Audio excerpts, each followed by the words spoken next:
Hi, it's me again with CorelDraw Tips and Tricks. Somebody posted this on Facebook, and they're getting not a very smooth line, and then they don't know how to turn this into a dotted line. Pretty elementary, but everybody starts somewhere in Corel.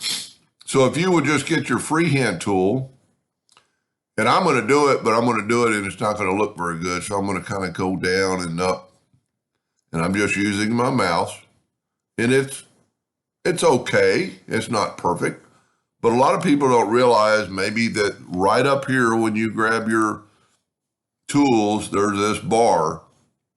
It's a freehand smoothing tool, and if you'll put it all the way to 100, and I'm actually going to go down a little bit, and then and it's going to smooth it out. Now, I didn't do a very good job on the downhill side, but just it does pretty good. Now, regardless if you do that or not, you can still smooth it out with your shape tool and your smoothing tool.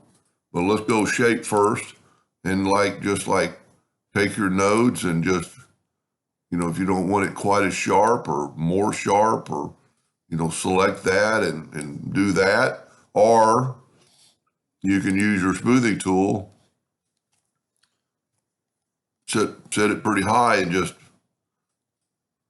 make sure you click on it where you see the nodes appear, and it'll do that. Now, to get that dotted line, just go up here and let's make it something thicker than a hairline. That's too thick. I'd do this first, maybe still too thick. And then go right here to line style. And you can do all this by hitting F12 on your keyboard.